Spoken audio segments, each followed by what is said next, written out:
Welcome back viewers to the Dragster Shop and Transmission. Today we have a 97 F150 Ford four-wheel drive truck in the shop for repairs. The owner was having a problem with it, having a hesitation, misfires. I don't know, the thing had 14 codes in it when I checked it, and now I am hopefully on the last part of this job, which is no easy task. Anybody that's have to do what I'm about to tell you about knows what you go through. But one of the issues it had was this vacuum hose. I replaced it because the old one was mush, sucking air real bad. As you can tell, pretty bad shape.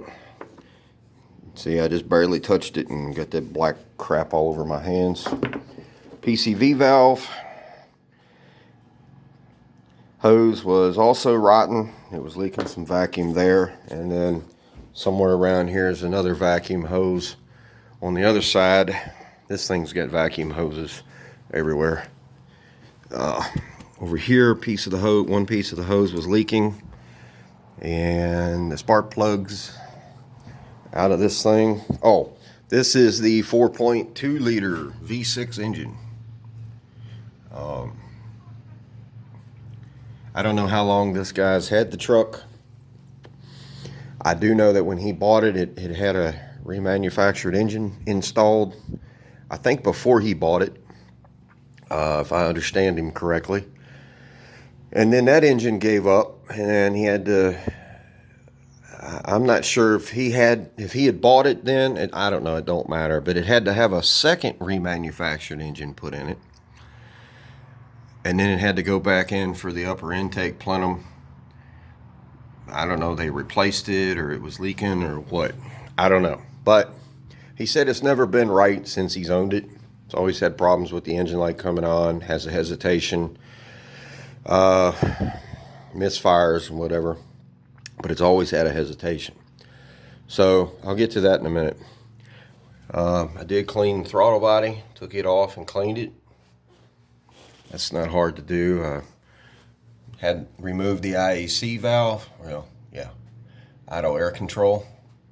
It was suited up pretty good. I was managed to get it cleaned. It wasn't bad, but it just mostly soot, no oil or anything like that.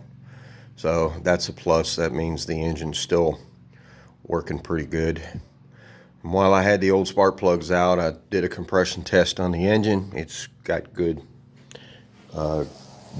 cranking compression. Here are the old spark plugs out of it. Now what I did was, this is just 3 of them. They're all burning about the same, but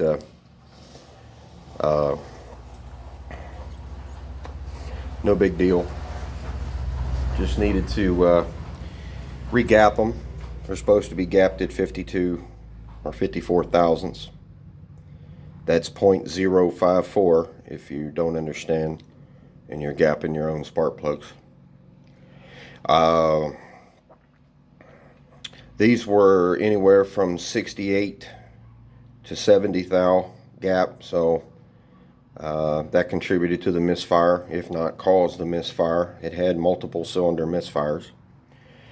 So I just re-gapped them, threw some anti-seize on the threads, and put them back in there, and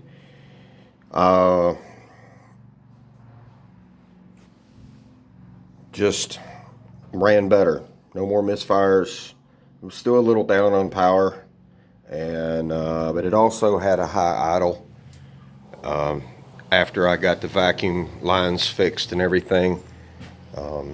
So then I put new plugs in it, new auto lights in it. If you're wondering which auto lights I put in it, I put these in it, Autolite Platinums.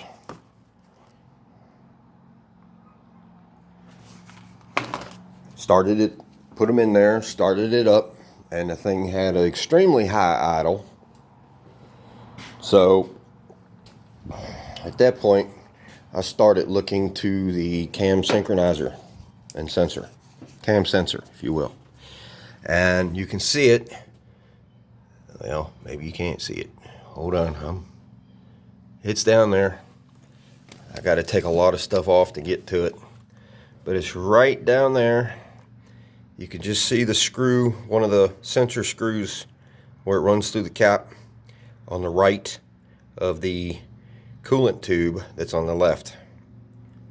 So if you look at it closely, it's not orientation. It's not pointing in the right direction. So while it's running, you loosen the bolt in behind it, and you just take something and move it back and forth. It should change the way the engine idles, rather rough or too fast. Well, it didn't change anything. So what I have to do is drain the coolant, because these metal bypass hoses, lines have to be taken loose. The EGR tube right there has to come out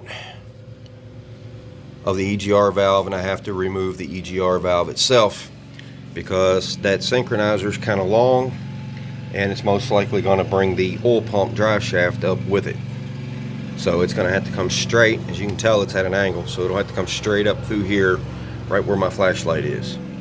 So I got a lot of stuff I got to move, and this is not going to be a one-part video. It's going to be 2 parts, maybe even 3. So I'll try to do another video. I'm still learning how to edit these things. I would like to stop this one. And, well, wait a minute. There's the pause button. Okay, well, all right. I'm learning YouTube. Just bear with me. I'm still learning after a couple of years of having a channel. So anyway, I'm going to pause this video for now. Take some stuff off of here. Get a little better view of the cam sensor. And that's that. All right. See you in a little bit.